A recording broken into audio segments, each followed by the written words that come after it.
¿Qué tal, amigos? Un saludo donde quiera que estén. Pues a escasos 30 días del último podcast. Ya traíamos este tema pues en vilo, ¿no? Ya estábamos ansiosos por entrar en el tema. Los saludan, pues como siempre, sus amigos editores de Belcebú, la revista Belcebú, Mauricio Matamoros, Sergio Santiago. Y bueno, pues era un tema que ya estaba cantado desde hace bastante tiempo. Creo que desde principios del año ya estábamos con la ansiedad ahí de trabajar este tema. Se ha ido como conectando con lo demás que hemos trabajado. De cierta forma es casi una segunda parte del último video sobre el año 81, pero en este caso pues ya sobre la década, ¿no? Es sobre todo el legado de los 80 y cómo se ha ido permeando en el resto de las décadas, pues hasta la fecha, ¿no? Y bueno, pues obviamente estamos hablando, primero que nada, pues de American Psycho, traducida en México en el 92 como Psicosis Americana, en una edición pues absolutamente insólita en Ediciones Diana, que ya también comentaremos. Y pues sobre todo estamos hablando del libro, el libro es el que cumple 30 años. Y ya digo, pues como todo el mundo sabe que hay una película que también resultó absolutamente fundamental para el panorama cultural pues mundial, me atrevo a decir, aunque seguramente hay regiones que no les influyó tanto, ¿no? Pero bueno, así es el pensamiento colonialista del cual estamos totalmente permeados, impregnados. Y pues en fin, ¿cómo ves, Mauricio, esta novelita que rompió todos los cánones? Así es, pues bueno, un saludo a todos los que estén al otro lado de la pantalla. Gracias por acompañarnos. Gracias, Sergio. Hola, ¿qué tal? Pues sí, sin duda, aquí estamos hablando de una obra pues, parteaguas, fundacional de alguna manera. Recordemos que el inicio de la década de los 90, última del siglo XX, fue una revolución en cuanto a el acercamiento que tuvo con la violencia y sobre todo con los asesinos en serie. Recordemos que algunos meses antes se había estrenado El silencio de los inocentes, un filme que vino a cambiar pues también la manera en que la cultura, ya no solamente pop, sino la cultura en general, se acercaba al asesino en serie y lo deglutía, ¿no? Esta película pues fue un parteaguas de la misma manera, porque fue tal vez la primera película de presupuesto importante, de una distribuidora importante, con nombres de primer orden en su elenco, donde pues hablaban de un asesino en serie que a su vez era una adaptación de un bestseller de Thomas Harris, y que pues bueno, como recordaremos, se convirtió en la película más importante del año a llevarse la mayor cantidad de Oscars y los más importantes, ¿no? Esto, por supuesto, pues abrió los ojos del panorama en general para la cultura del asesino en serie, si podemos llamarle así a esto. Y fue pues como que un preámbulo de lo que sería también el fenómeno de American Psycho, ¿no? Que como ya bien has dicho, pues fue una obra fundacional, un parteaguas. En muchos aspectos estamos hablando de una novela que inclusive antes de que saliera a la venta, meses antes, Ajá. ya había generado la polémica y el interés que, pues, me atrevo a decir que el 90% de la mayoría de las novelas no logran en toda su vida editorial, ¿no? Esta novela aún no salía y ya había generado el interés que cualquier novela quisiera, ¿no? Y pues bueno, cuando ya finalmente la novela se puso al mercado, pues se convirtió en uno de los grandes bestsellers de la historia. Generó toda clase de comentarios, muchos positivos, otros en su contra. Cada quien tiene su opinión de la novela, pero sin duda estamos hablando aquí de la obra de un autor de gran calibre, muy joven, por cierto. En aquel momento me parece que tenía 27 años, ya era su cuarta novela y tenía 27 años, tan solo 27 años, pero ya en muchos aspectos ya se le tenía considerado pues, en el nivel de los grandes autores norteamericanos, ¿no? Y pues bueno, esto vino a prácticamente abrir una discusión sobre pues, la situación social y política de los Estados Unidos de América, un momento también crítico políticamente, donde curiosamente, pues una presencia prácticamente así como maldita, como de un monstruo que está acechando constantemente ahí en la novela, es la de Donald Trump, ¿no? Y que nos Sí, vendría sí, sí. pues, prácticamente a decir por dónde se está moviendo Estados Unidos y hacia dónde se dirigía, ¿no? Entonces, en muchos aspectos, esta novela, sin duda, me parece que es uno de los momentos más importantes pues, de la cultura y de la sociedad estadounidense en el último cuarto de siglo, ¿no? Sí, exactamente. Bueno, según yo, digo, ustedes saben que estamos haciendo esto pues prácticamente en caliente, ¿no? Creo que tenía menos libros y creo que estaba más joven. Venía de hacer esta novela Escándalo, que se llama Menos que Cero, ¿no? Una novela totalmente disruptiva y sobre la naciente cultura yuppie, ¿no? Que es Sí, perdón. Sí, era la tercera o la cuarta porque estaba Less algo Than así, Zero, ajá, después Rules of Attraction, ajá, sí, que creo que y son había cuentos, después ajá, bueno, sí, libro, perdón, el ajá, tercer o cuarto libro de Bret Easton Ellis, y si no me equivoco, creo que tenía 21 años cuando se publicó Less sí, Than Zero, está, que es del 85. Entonces sí tendrá 27 años, o sea, estamos hablando que a los 21 años hizo su primer libro y también un libro que rompió récords y fue considerado como una gran obra, ¿no? Pero, sí, y bueno, pues él era parte de todo eso, o sea, pues sus textos son de cuando, sus primeros textos pues, son de cuando tenía, no es coca, o sea, nomás me estoy rascando. Tenía 19 años, 18 años, él empezaba a hacer estos textos sobre lo que le tocaba a él vivir, todo este empuje de la cultura yuppie, ¿no? Y bueno, se trata de una novela pues extremadamente experimental, ¿no?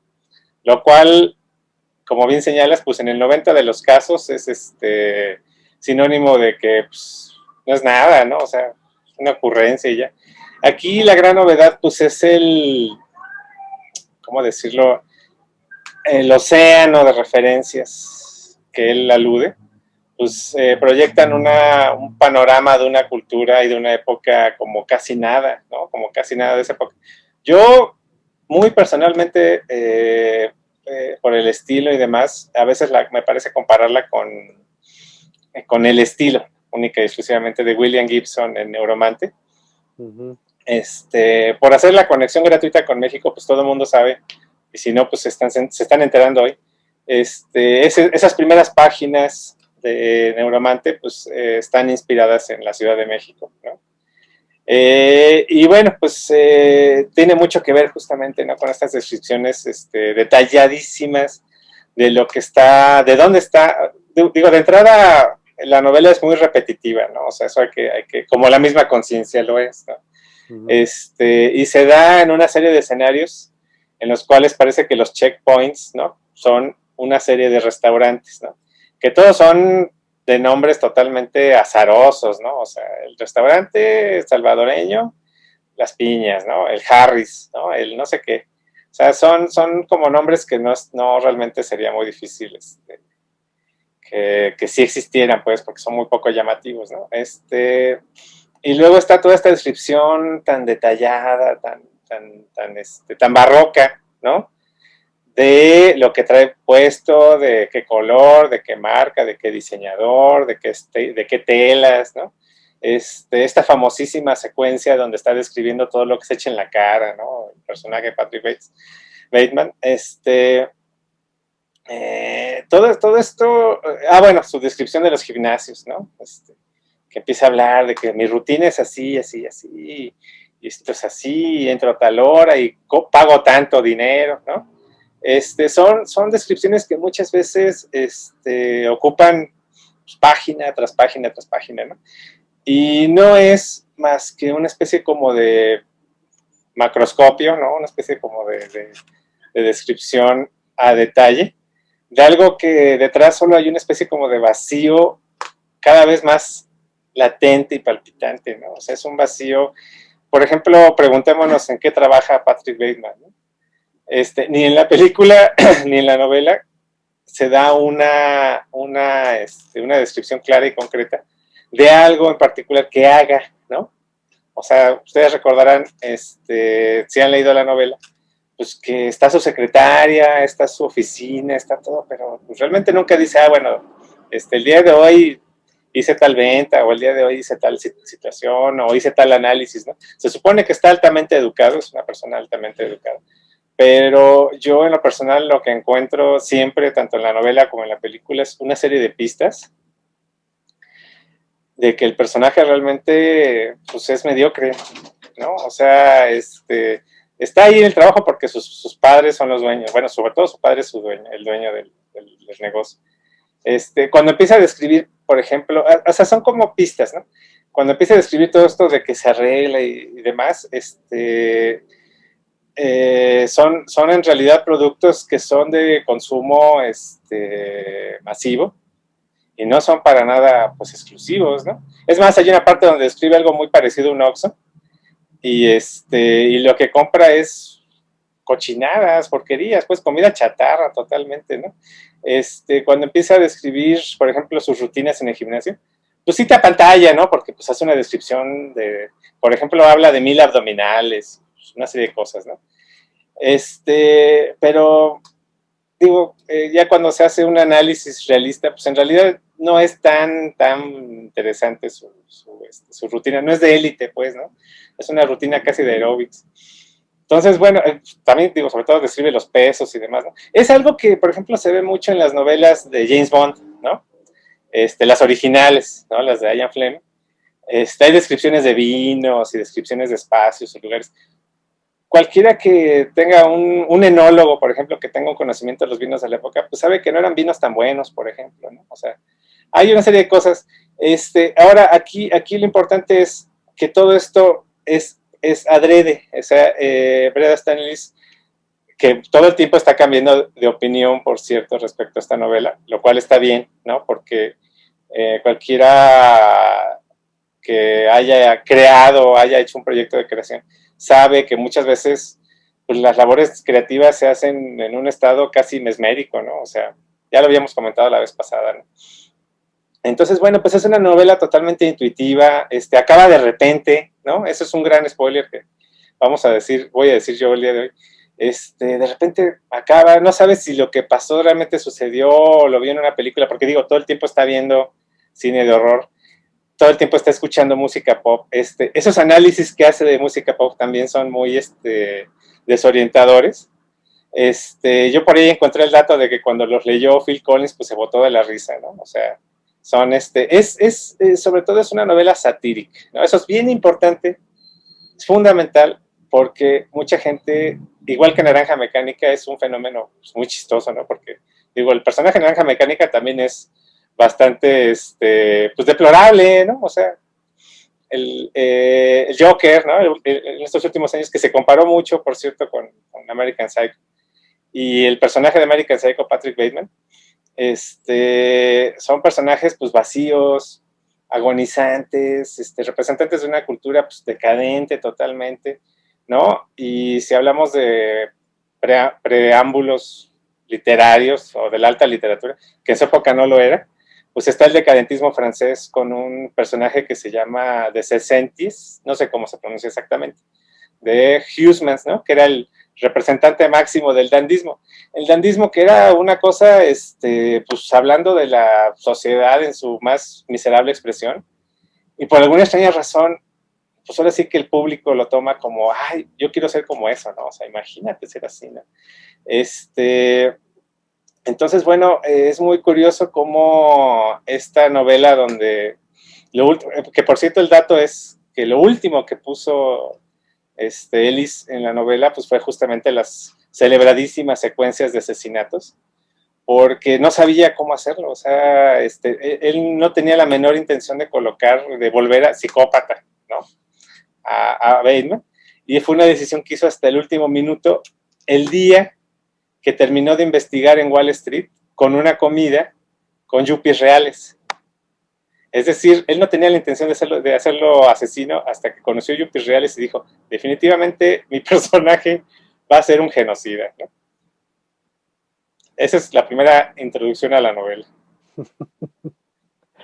Pues hay tantos datos y como bien dices, pareciera que en cada entrevista y conforme va avanzando el tiempo, va pasando el tiempo, Easton Ellis ha dado opiniones diversas sobre la novela, ¿no? Y eso tiene que ver, pues sí, mucho con la misma novela, ¿no? Donde el personaje, pues prácticamente todo el libro está escrito en primera persona, pero ya conforme el libro va avanzando hacia el final, digamos ya en el tercer acto, es donde comienza todo a enloquecer más, si es que puede enloquecer más. Sí, claro. Y vemos inclusive que ya la narración a veces se transforma en tercera persona, ¿no? Entonces ahí ya son detallitos muy pequeños, pero digo, pues uno que lleva 300 páginas y fracción leyendo todo en primera persona, de repente que te hable de, es que Bateman dijo eso, y dices, chirrión, aquí está pasando algo grande, ¿no? Y efectivamente, te preguntas en ocasiones si todas los sucesos salvajes que están sucediendo en la novela son realidad o están dentro de la mente de este personaje, pero cuando ves estos cambios de narrativa, pues te das cuenta de que efectivamente estás dentro de la mente de un tipo psicópata, ¿no? De eso no hay duda, pero la novela nunca es clara en ese aspecto, ¿no? Y me parece que es uno de los grandes aciertos porque hace que el lector siempre esté dudando de lo que está leyendo y eso creo que es uno de los grandes logros de la novela, ¿no? Yo no soy un lector tan voraz como creo que lo eres tú, no tengo tantas lecturas, pero digo, a mí en lo que me hace pensar American Psycho es pues en lo clásico, ¿no? En lo clásico como George Bataille y el Marqués de Sade, ¿no? Me parece que Bret Easton Ellis logra de una manera pues, fabulosa retomar esas inquietudes o esa sensibilidad de esos autores que siguen siendo autores malditos al día de hoy y ponerla al día en un contexto histórico actual y pues lograrla mezclar con lo que prácticamente pues vendría siendo el dandismo de finales del siglo XX, ¿no? Que era todos los protagonistas y los pues sí, los protagonistas de Wall Street, ¿no?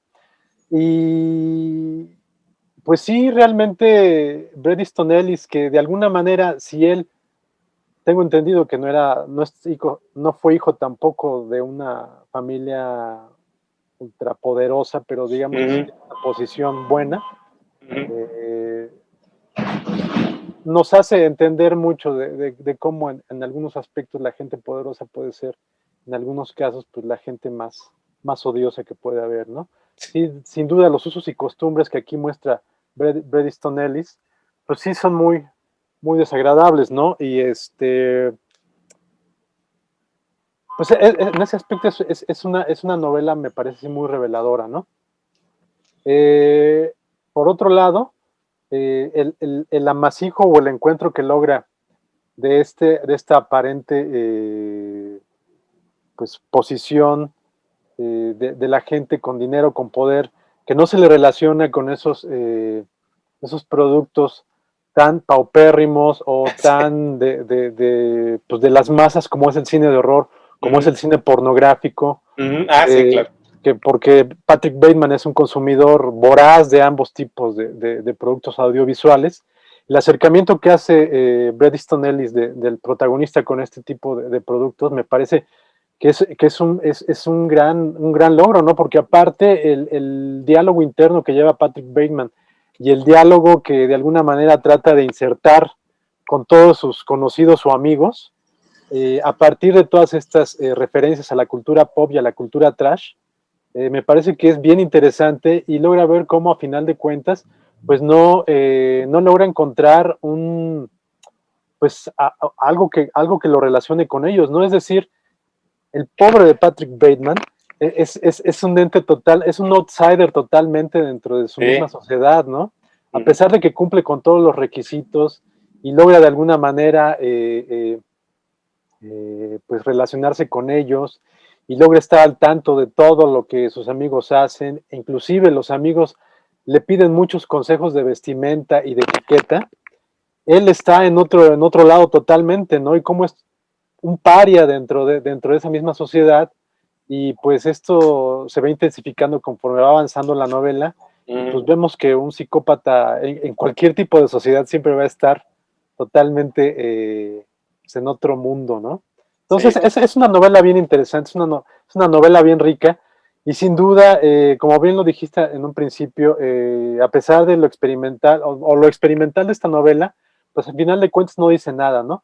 Pero me parece que el elemento más experimental de la novela finalmente es que sea una novela acerca de un asesino en serie, dentro de una sátira sociopolítica, y eso pues la pone en una categoría o en un peldaño totalmente distinto a las novelas de este tipo, ¿no? Es decir, se va totalmente a otro lado, y es una novela que a final de cuentas pues es tanto una sátira sociopolítica como una novela de horror, como una comedia de situaciones, como un texto experimental, donde esos textos, esas reseñas que hace de los grandes discos de ventas pop de los años 80 me parece que son realmente una maravilla, ¿no? Son unas reseñas muy precisas. Creo que Patrick Bateman está tocando afuera de mi casa. Es uno de los elementos que vuelven aún más rica esta novela, que sin duda tiene pocas obras que se le comparen, ¿no? Recuerdo mucho también, por ejemplo, las novelas de Stephen King, donde en algunas de ellas, pues la carga de elementos bueno, la carga de detalles que presenta acerca de los productos de consumo que están presentes entre los personajes participantes de la novela. Se asemeja un poco también a cómo Bret Easton Ellis hace eso en esta novela, ¿no? Pero sin duda Ellis llega al momento extremo, y esto se convierte realmente en algo que hizo de esta novela, perdón, algo tan disruptivo y tan polémico, ¿no? Porque muchos críticos no vieron otra cosa más que una novela donde pues el autor no tenía capacidad más que de enumerar marcas de ropa, marcas de productos de consumo, etcétera, etcétera, y que eso lo utilizaba para disfrazar la novela como algo que pudiera pues, resultar interesante y pudiera resultar un fresco de su momento histórico, ¿no? Pero por el contrario, a mí me parece que es uno de los grandes aciertos de Bret Easton Ellis, porque a pesar de que uno como lector en algún momento te encuentras ya leyendo prácticamente todos esos detalles, los lees de corridito sin ponerle siquiera atención, pues te das cuenta que es uno de los grandes logros de la novela, porque sí, finalmente claro. lo que busca Ellis es tratar de ponerte en los zapatos del protagonista, y entonces recordamos que estamos en la mente de un psicópata que ve de manera muy distinta a como la gente común vemos todas las cosas, y pues nos damos cuenta de esa obsesión que tiene por el detalle, por las cosas insulsas, y finalmente cómo para él son totalmente importantes, y cómo esto finalmente le hace tener una visión totalmente distinta de la vida a como la tenemos comúnmente, ¿no? Entonces, Sí, o sin duda este creemos. libro me parece algo fenomenal. Para mí sí significa uno de los libros importantes del siglo XX, y sin duda, como ya lo has dicho, tanto la novela como incluso la película se han convertido en piezas fundamentales para entender no solamente los Estados Unidos, el Nueva York de finales del siglo XX, y por tanto pues parte de lo que estamos viendo ahorita de Estados Unidos, sino también piezas fundamentales ya de la cultura pop en general, ¿no? Como incluso lo han hecho ver estas cosas tan ya odiosas que son los memes, ¿no? Sí, pues es que es como, se podría decir que es profética en muchos sentidos, ¿no? O sea, la cultura del YouTube, pues es básicamente eso, ¿no? O sea, lo que estamos haciendo, por ejemplo, ahorita, pues es un sobreanálisis de un objeto cultural, y es justamente lo que hace todo el tiempo el mismísimo Bateman. Ahora, aquí yo pensaría, bueno, no se trata tanto de una obra profética, sino simplemente atemporal. Es decir, que todas las épocas han tenido sus elementos de alienación extremos, radicales, ¿no? O sea, digo, mencionabas, por ejemplo, el Marqués de Sade y a Bataille. Digo, no tengo tanta lectura, ¿no? O sea, hubo un tiempo que el Canal 22 era una guía extraordinaria para todo este tipo de cosas, muy al principio. De ahí casi sale todo, o sea, fascinante. Bueno, en fin, la cuestión es que estos elementos de alienación, o sea, digo, estos dos personajes, sobre todo los que mencionas, Bataille y Sade, son muy buenos ejemplos, porque en la vida real, pues, por ejemplo, Sade, casi el 80% de su vida, pues, la pasó en la cárcel, ¿no? Era asmático, estaba muy enfermo, y todas estas descripciones también infinitas, ¿no? De ejecuciones, de orgías, toda esta cuestión, pues no las vivió en carne propia, o sea, no a ese nivel, no al nivel de las 120 jornadas, no al nivel de Juliet. O sea, son novelas que cuando las conoces son gigantescas, son larguísimas, vastísimas, y con una letra diminuta y son descripciones. En el caso de Bataille, bueno, pues es el gran filósofo, ¿no? O sea, pero digamos que en la vida real, pues también vivía un estado de alienación intensísimo porque pues la academia ni le hacía caso, ¿no? O sea, es un grupo de gente que la academia no, o sea, se han reivindicado como casi nada, eso sí, o sea, y lo mismo pasa con Bret Easton Ellis, ¿no? Todo el mundo decía que su primera novela, que Menos que Cero, iba a ser su gran hit. American Psycho, pues por supuesto que rebasó completamente todas sus expectativas. Y aquí hay que mencionar algo, digo, es una opinión muy personal, pero yo creo que después hizo cosas muy, muy interesantes, sobre todo Luna Park, ¿no? Que es una especie como de metanovela, porque es una novela muy contraria a todo su estilo, es sobre una familia que vive en una casa embrujada, ¿no? Entonces, la cuestión es que la casa está embrujada por el fantasma de Bret Easton Ellis, ¿no? Entonces es fascinante porque pues es como una especie como de autoanálisis, ¿no? Toda esta cuestión, de psicoanálisis podemos decirlo, porque la familia empieza a averiguar quién era este tal Bret Easton Ellis y qué hacía y qué pasaba, y pues cada vez está más escandalizada, ¿no? Cada vez está más horrorizada, ¿no? Y sobre todo saber que el fantasma está ahí, ¿no? Entonces, bueno. Y está otra novela que para mí es la mejor, o sea, en estos 3 segundos de ego, bueno, pues, tuve la fortuna en esa época de poder de hacer la primera traducción o la primera aproximación al español de esa novela de Glamorama.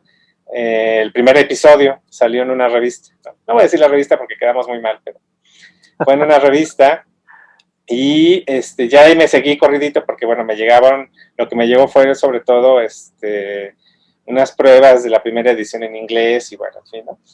La cuestión es que para mí Glamorama es la novela, o sea, a mí se me hace, básicamente es una novela sobre un grupo terrorista compuesto exclusivamente de top models, ¿no? Masculinos y femeninos, y es absolutamente extraordinaria.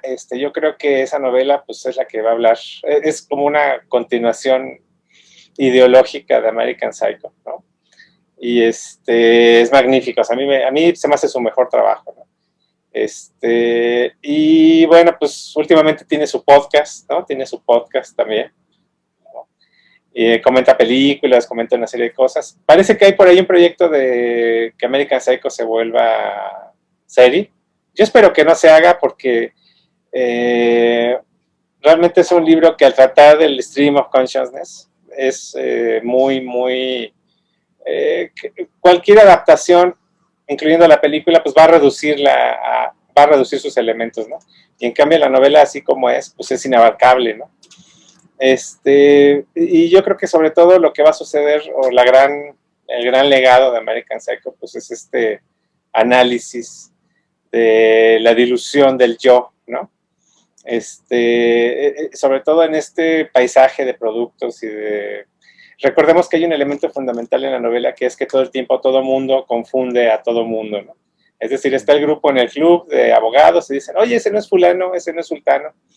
En un momento dado, todas las rubias que él ha matado, pues se le confunden también. Y bueno, en fin, hay otro elemento fundamental sobre esta cuestión de la disolución del yo, que es cómo empieza a tener las pláticas más significativas que tiene la novela, pues son con el cajero automático, ¿no?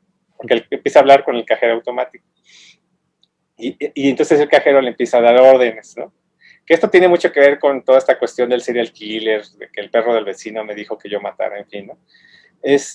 Porque fuera de eso, ni sabemos que tiene un hermano menor, Patrick Bateman, pero por otros libros, ¿no? Aparece todo el tiempo en otros libros. Hay una especie como de Bret verso, ¿no? Bret Ellis verso, donde todos sus personajes más o menos comparten universo. Y bueno, pues de su padre solo sabemos que es dueño de la compañía, jamás sabemos de él, jamás habla con él, ¿no? De su madre, pues mucho menos, de su vida personal, como adolescente o como niño, pues nada, de su vida colegial, pues menos. Realmente es la gran novela sobre la alienación contemporánea, ¿no? O sea, es lo que, para continuar con los comentarios eruditos, esta cuestión del hombre de la multitud que decía Edgar Allan Poe, ¿no? O sea, estamos hablando de que Allan Poe hablaba de una época en la cual todavía no había unas grandes multitudes como las conocemos ahora, pero él ya presentía justamente que una persona dentro de ese enormísimo grupo pues ya no iba a tener una vida propia, ya iba a ser sobre todo un representante de ciertas cosas, ¿no? Y en este caso, por ejemplo, pues es una ideología que en ese momento no estaba todavía muy clara, muy concreta, y que ahora impunemente, me parece, pues, le decimos capitalismo salvaje, ¿no? Y bueno, pues el gran insight de Bret Easton Ellis es esta cuestión de colocar a Trump como una especie como de espectro que está todo... Ivanka, sale Ivanka por ahí también, y alguien la confunde justamente con otra persona. Es una escena extraordinaria porque le dice, ¿cómo te atreves? ¿Cómo te atreves a confundirla con Ivanka, ¿no? O sea, para ellos Ivanka es como la diosa blanca, ¿no? O sea, es el sol, ¿no?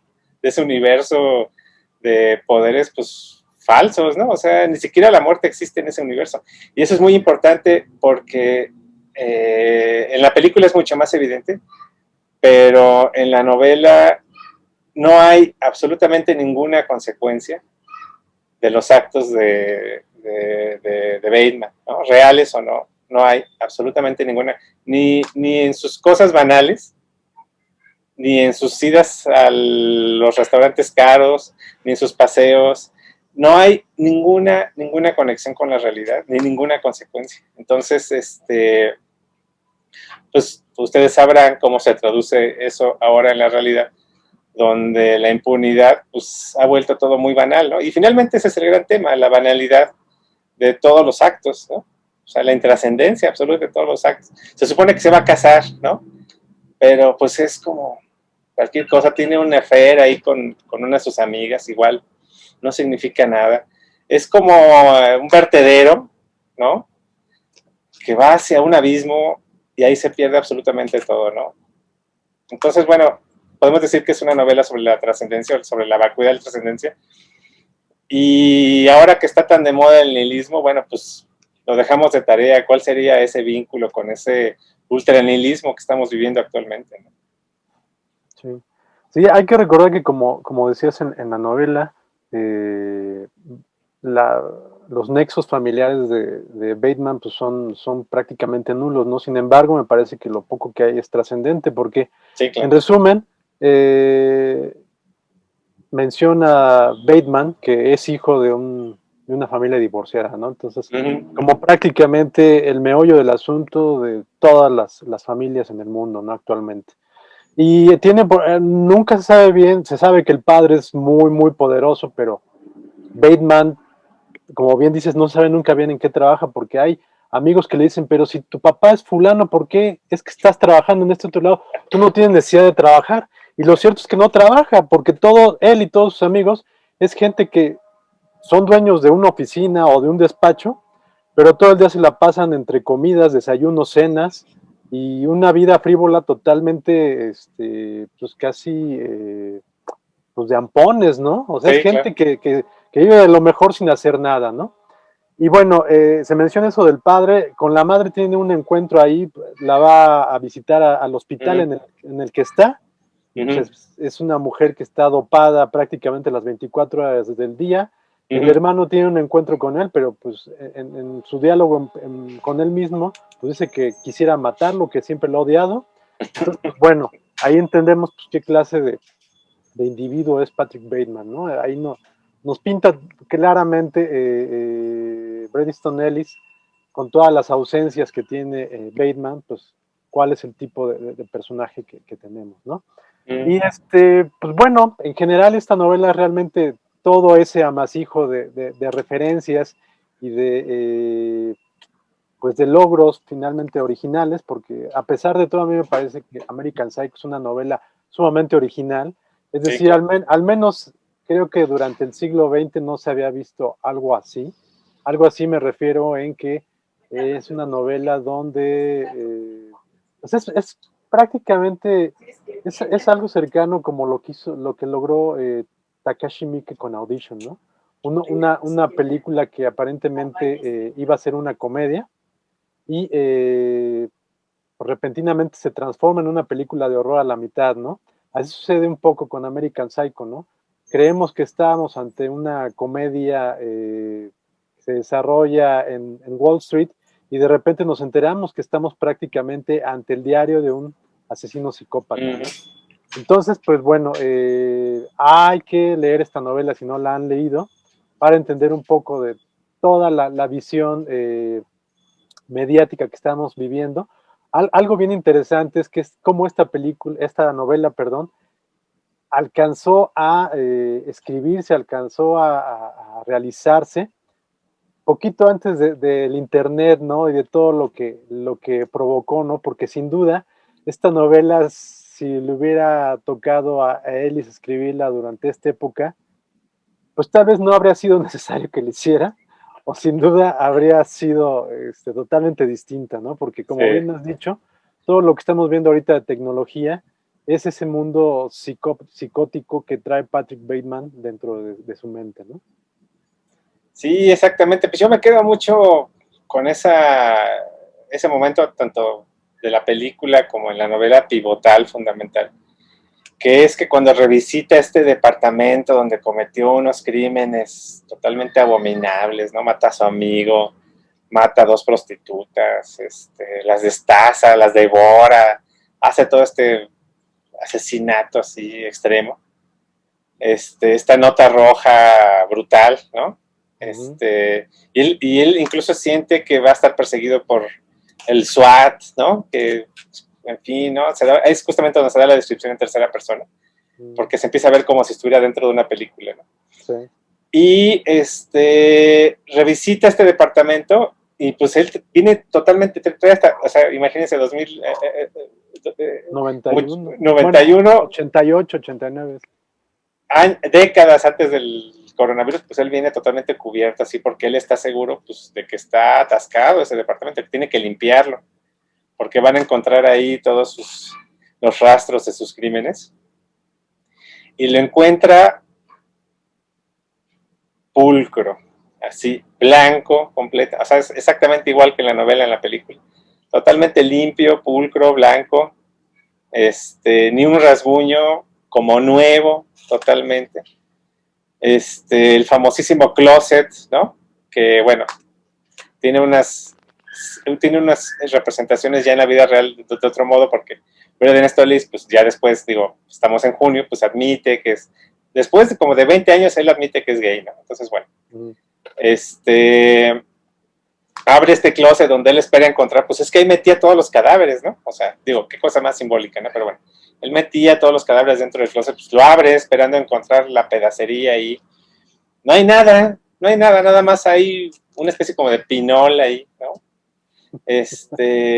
Y entonces sucede esto que a mí se me hace extremadamente poderoso, que es esta cuestión de que llega la vendedora y le dice, ay, usted es un comprador, ¿verdad? Usted viene aquí a comprar. Sí, sí, claro, no, pues él miente, ¿no? Le dice, vi el anuncio en el Times, ¿verdad? Usted vio el anuncio del departamento ahí en el Times. Sí, sí, por supuesto, claro, no, sí, estoy muy interesado. No hay ningún anuncio. Lárguese, váyase de aquí. O sea, fascinante cómo esos tres diálogos te transmiten una alienación absoluta. de que él no tiene ni la menor idea qué está pasando tampoco. O sea, igual que todos, ¿no? Ya finalmente, ya cuando estamos aquí en el paisaje de la realidad. Y también algo que hay que destacar es lo rápido que pasan 400 páginas. A mí me sorprendió en 2 días, 3 días ya llevas 300 páginas, o sea, se lee, se lee, se lee, se lee. Yo creo que Bret Easton Ellis ahí vertió todos sus demonios, ¿no? Y pues casualmente eran nuestros demonios también. Y quién sabe cómo se va a leer en el año 2100.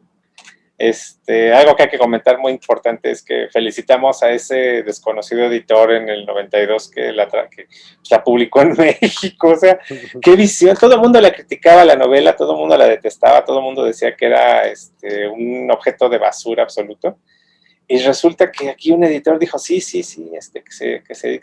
Y ahora, hablando de temas bredestolianos, nos pasó a los dos, justamente, que la recordábamos con un lenguaje mexicano, ¿no? O sea, una traducción mexicana.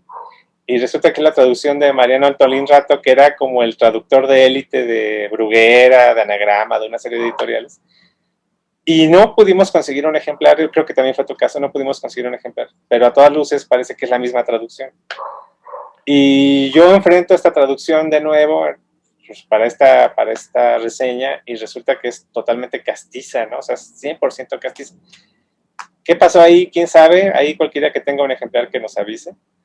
Pero a mí se me hace extremadamente conectado con el mundo de American Psycho, donde nada, nunca es lo que parece. Sí, eso totalmente. Yo la verdad todavía no estoy seguro porque yo sí podría jurar que tengo mi recuerdo muy, muy fresco de que es una edición mexicana, pero también mi libro no lo encuentro, no sé entre tantas cajas dónde está. Ahí está, pero ahorita se está ocultando, entonces lo tendré que desempacar en algún momento y constatar esta información. Pero si no, tal vez podría ser que finalmente se hizo una versión al mexicano a partir de esta traducción, puede ser. Ya lo veremos después. Lo que sí recuerdo es que a mí en su momento, tal vez así te tocó a ti también, pues yo habré comprado Psicosis Americana en su edición de Editorial Diana, por ahí del 93 o del 94 en los botaderos, ¿no? Ajá. O sea, me salió muy barato. Y cuando lo leí, recordarán los pocos que nos estén viendo y que ya hayan leído la novela, que hay algunos capítulos que terminan de madrazo, ni siquiera Sí. con un punto final, ¿no? Como si se hubieran cortado. Entonces yo recuerdo que en su momento creí que la edición tenía errores y que por eso la habían pasado a los saldos, ¿no? Esa era mi explicación de joven cuasi adolescente, o de adolescente, Sí. ¿no? Era muy común. A mí que me tocó trabajar mucho tiempo en librerías de usado, Ajá. Era un aspecto muy, muy común, y por ahí involucra una crítica literaria medio famosa, medio conocida. Digo, seguramente fuera de esos círculos no es nadie, pero pues era una señora que en la Roma pues leía los libros y hacía análisis y demás. Pues ella, o sea, que se supone que tendría que haber tenido pues todo el bagaje cultural, pues justamente hizo esto que me comentas, que llegó a la librería y empezó a pegar de gritos y enojarse y todo porque le habían vendido un libro pues, mal hecho, ¿no? Un libro pues, que estaba todo inacabado y como un chorro de coraje. Esa vez lo dejó ahí, o sea, ni siquiera pidió que le regresaran el dinero, estaba muy indignada, dejó el libro ahí, lo botó, se fue corriendo muy enojada. Ya luego regresó por otras cosas, pero y lo revendimos muy bien. O sea, fue como en el 98, 99, el ejemplar de Diana, ¿no? Entonces cuando se revendió, pues se revendió súper bien.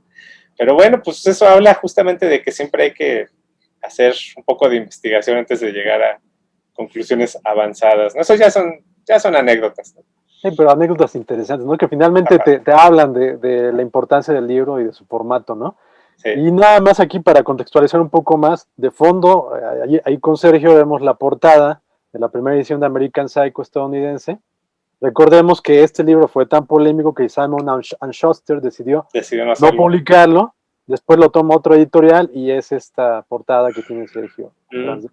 En mi caso está una portada, a mí siempre me ha parecido extraordinaria esta portada de Marsha Arisman, uno Ujú, de los grandes ilustradores estadounidenses, influencia fuerte de Dave McKean, este ujú, gran ilustrador de muchas imágenes propuestas por Neil Gaiman. Y bueno, ujú, esta portada me parece que es de la edición inglesa, ¿no? Aquí la edición de Diana fue una portada muy cercana a la de esa primera sí, edición estadounidense, ¿no? Y sí, sí, exactamente. pues bueno, ahí permanece esa publicación de Diana como una curiosidad, ¿no? Si la tienen, Ujú, guárdenla. Creo que ahorita en Mercado Libre se vende como en 1,000 pesos, o sea, no ujú, está nada barata. Y pues sí, permanece ahí como una curiosidad, sobre todo porque es un libro que creo que sí se consigue en ediciones actuales, en castellano, pero después de esa creo que no se ha hecho otra edición en México. Entonces, pues sigue siendo una obra maldita, ¿no? Porque ujú, estamos hablando que yo creo que es uno de los libros más vendidos en la historia de la literatura estadounidense. Y es ujú. un libro que en sus 30 años, pues no ha habido muchos textos, ni se han hecho textos o análisis al respecto, ¿no?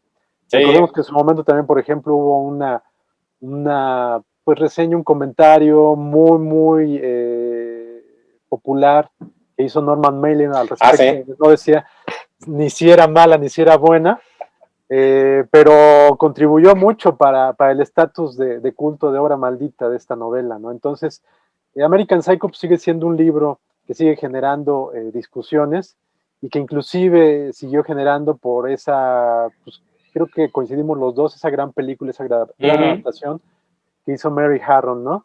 Una película que se presenta en el 2000 y que de ujú. hecho también contó con sus propios problemas, ¿no? Porque era una película que se venía generando prácticamente desde que salió la novela y a la cual estuvieron pues Involucrados. relacionados grandes Ujú. directores, ¿no?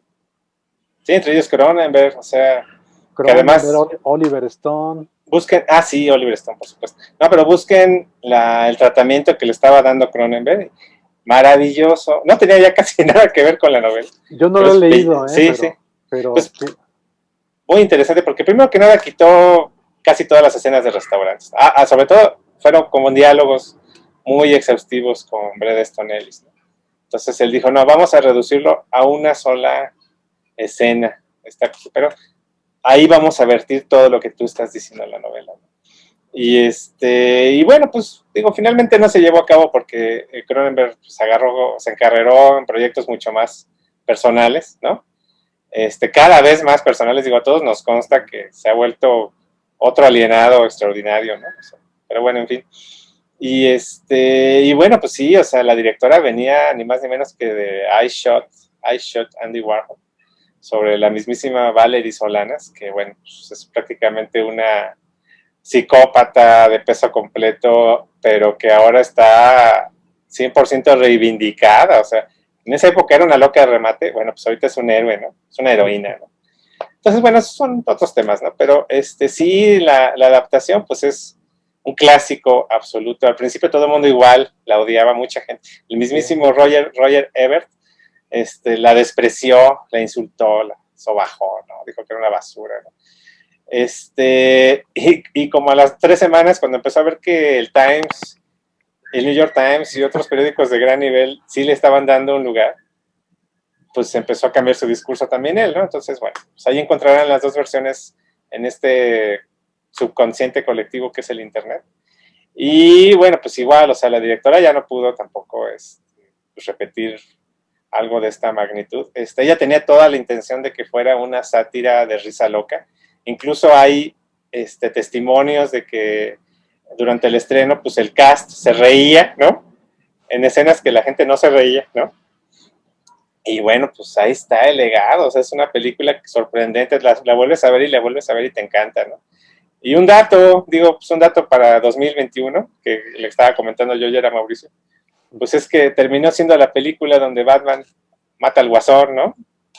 Lo mata de un hachazo, ¿no? Entonces, maravilloso, ¿no? Maravilloso lo que nos dice para nuestra época. Sí, sí, sí. Sí, pues una película totalmente maravillosa y maldita también de alguna manera, ¿no? Uh-huh. Como ahorita lo comentamos.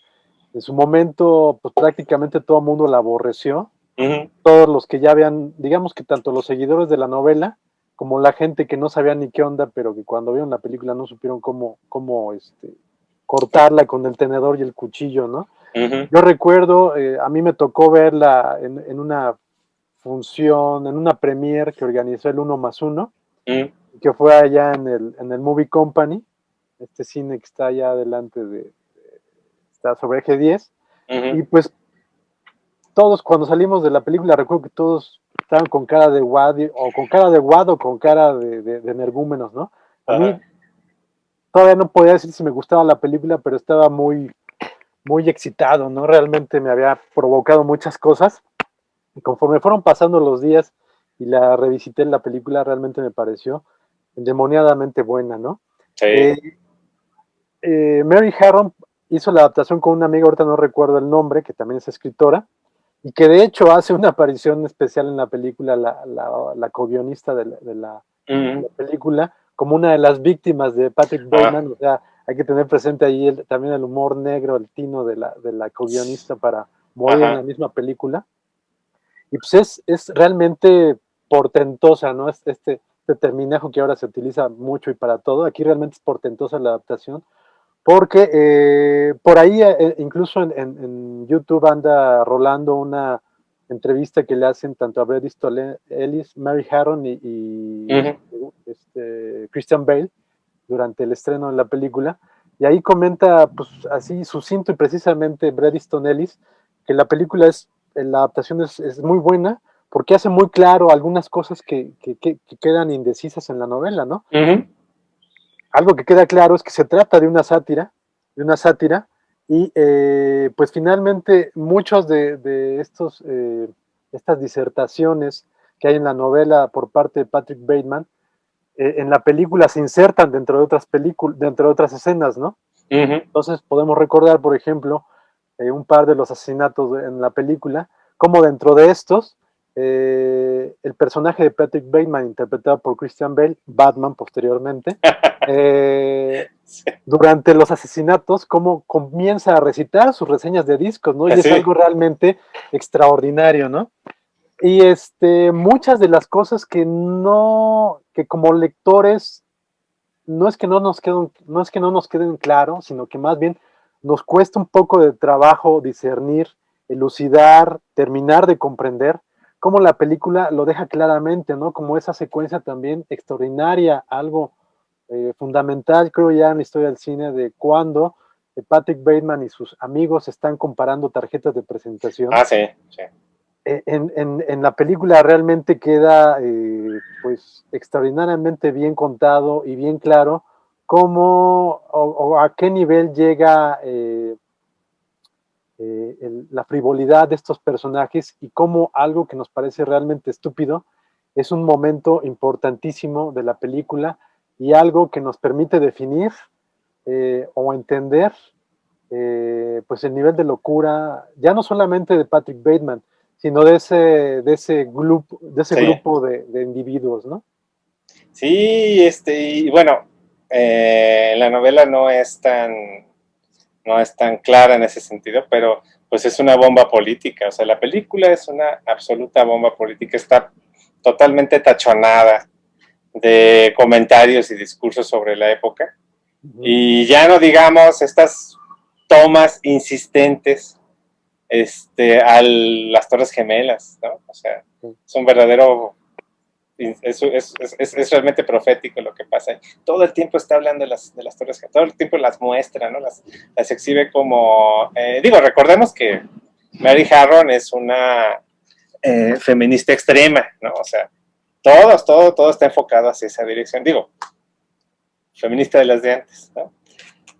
Muy, muy educada en ese sentido, ideologizada, pero no fanática, ¿no?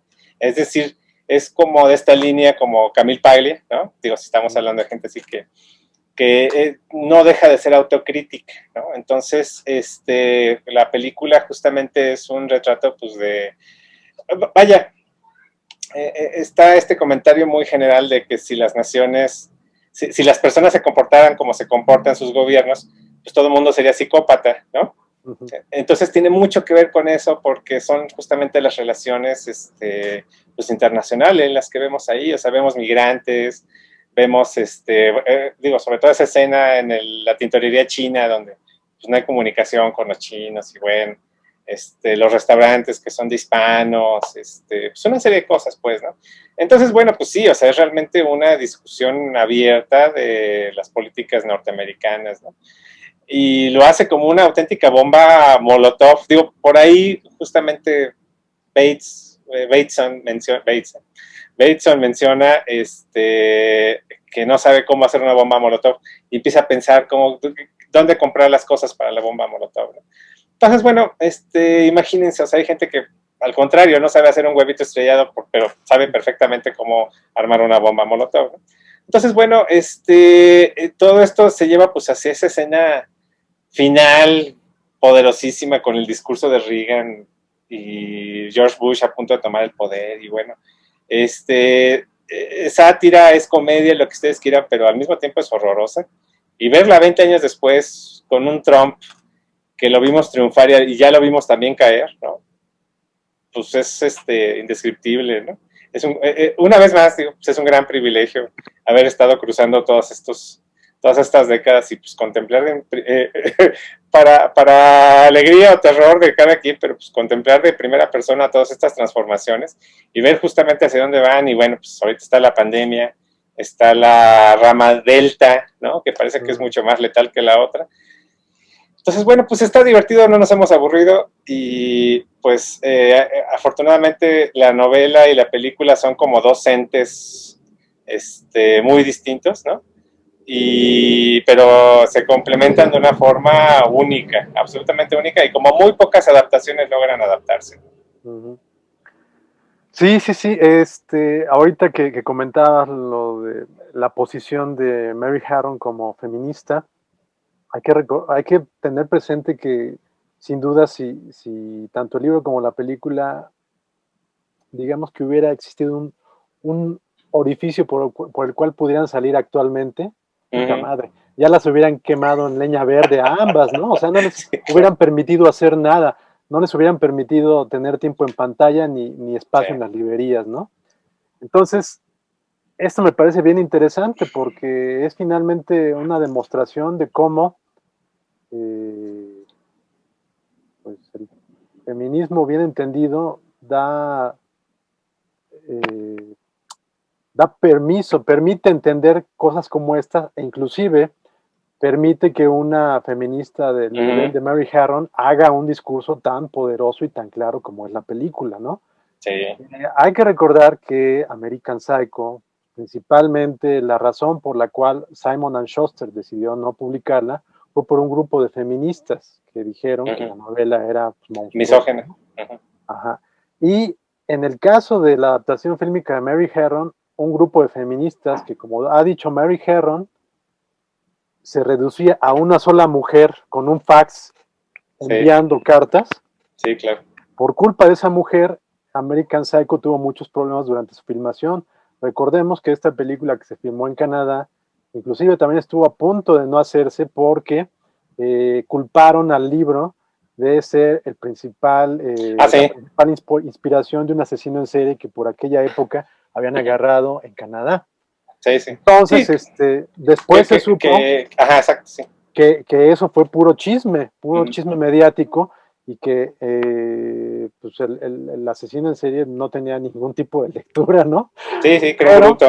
Ajá, pero le habían endilgado este milagrito y pues como siempre, a partir de puros chismes se provocan pues, linchamientos innecesarios, ¿no? Pero bueno, afortunadamente la celebridad y el poder de esta obra salió avante y gracias a Dios, gracias a Satanás, tenemos dos obras tan importantes a Belcebú como es el libro American Psycho y como es la película American Psycho, ¿no? Otra cosa que me parece muy interesante es que Mary Harron ha comentado que ella, junto con su guionista, que ahorita no recuerdo el nombre, hicieron el esqueleto del guión y lograron encontrar esa manera de conglomerar distintos aspectos de la novela en uno solo, en una visita a México.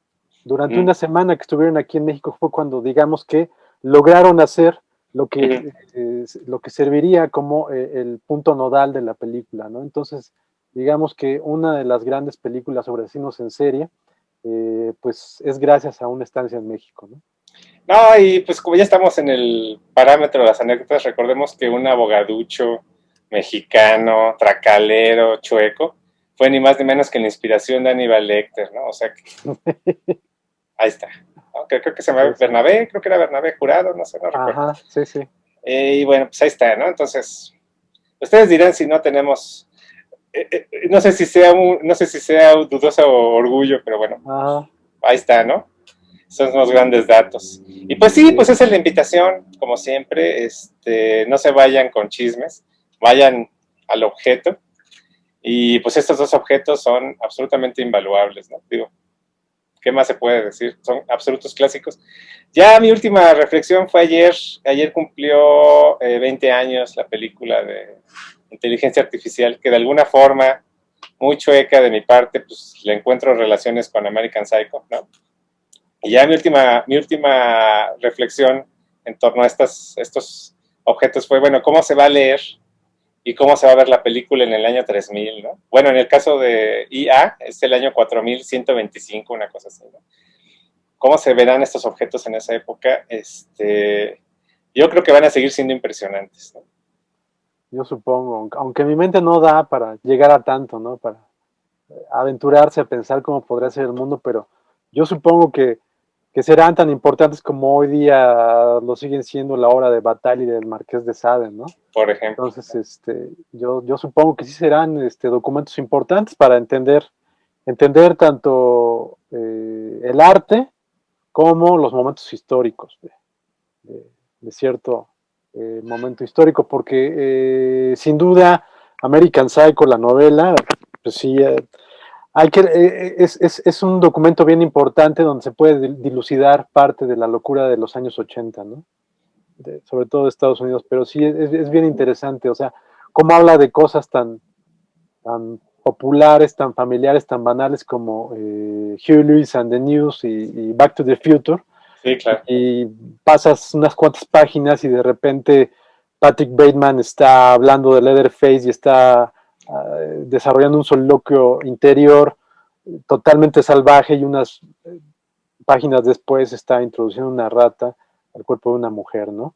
Esto lo menciono también porque no, por favor, no tengan prejuicios ni miedos para acercarse, sobre todo a la novela.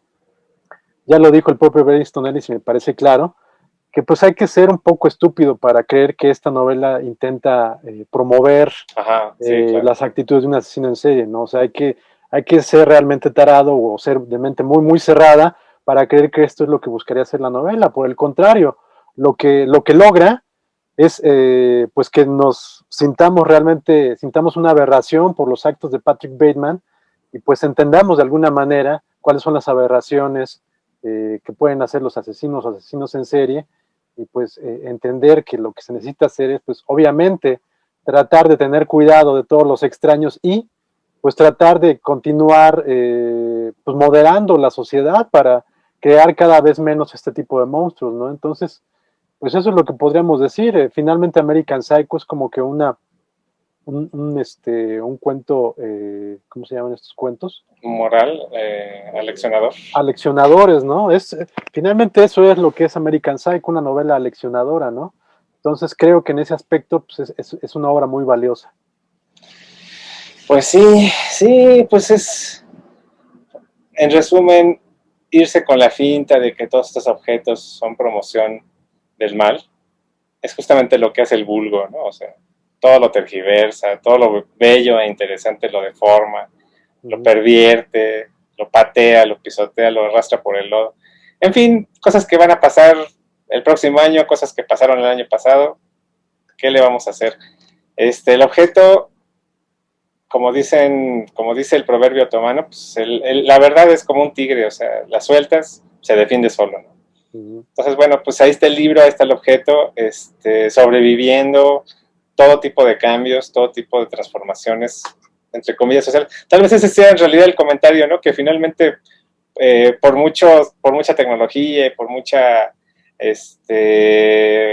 accesibilidad que tengamos a un universo de objetos y figuras, todo el mundo tiene 10,000 ebooks ahí en su computadora y un millón películas disponibles en línea, y bueno, en fin, pues seguimos siendo los mismos brutos, salvajes, bestias que vamos a seguir siendo, porque pues, esa es la definición clara y concreta de la humanidad, ¿no?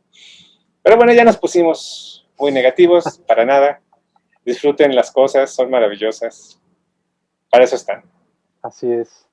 Y pues bueno, ahí les queda descubrir esto. Me atrevería a pensar que muchos de los que puedan ver este video podcast han visto la película, pero tal vez no conozcan la novela. Si es Sí, sí. así, acérquense a ella. En verdad, es una novela maravillosa, es algo que, pues irrepetible, es algo que no se les va a olvidar. Y que repito, es una gran lección sobre lo que fue la locura de los años 80, ¿no? Vale mucho la pena conocer este libro, porque también a partir de él podemos entender mucho de las actitudes mediáticas Actuales. que hoy día a muchos ya nos tienen muy desesperados y a muchos otros les encanta vivir el día a día, ¿no? Entonces, incluso para entender el mundo actual, vale la pena leer American Psycho. Sí, hay Y que, por otro lado, perdón, nada más, decir que hay otras adaptaciones de Bret Easton Ellis. Bueno, obviamente acérquense a sus otras novelas, sí, claro. pero incluso ahí hay otra película muy buena que es Las reglas de la atracción de Avery, el Uh-huh. coautor de Perros de Reserva, un autor también ahí problemático, pero esa película de Rules of Attraction es realmente buena y portentosa como la novela original. Entonces también chequen el resto de la obra y lo que ha provocado el resto de la obra de Bret Easton Ellis. Yo me atrevería, nada más como antirecomendación, ahí sí no se acerquen a la versión musical, ¿no? Ah, A la de Broadway. No lo hagan. Por salud mental no lo hagan. yo no lo he visto. No sé No, no. si exista por ahí. Sí, sí. ¿Sí? Es una cosa muy triste, pero bueno. Ok. Ahí está, ¿no? Pues bueno, creo que, salvo otra cosa que haya que comentar, pero pues creo que no, ¿verdad? No, creo que no. Pues creo que sería todo por el momento.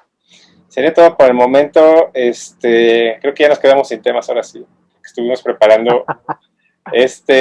No sabe, no se imagina cómo fue convivir con American Psycho y el 81 y todos estos últimos dos temas, pues fue maravilloso, pues, ¿no? Va a costar un poquito de trabajo conseguir algo que sea tan introspectivo y tan profundo. Los invitamos a que hagan lo mismo, búsquenla. Son objetos pivotales, culturales. Y bueno, pues mientras tanto, pues seguimos con la página, seguimos pues como podemos día a día tratando de ver qué hacer, ¿no? Y pues los invitamos a seguir la página en Facebook. Bueno, ahí estaremos anunciando proyectos y demás. Y pues vamos dejando todo listo para volver una vez más a esta bizarra y extraña situación que se han puesto necios en llamar como normalidad, ¿no? Muy bien, pues muchas gracias y nos estaremos escuchando pronto, ¿no? Así debe ser. Hasta luego.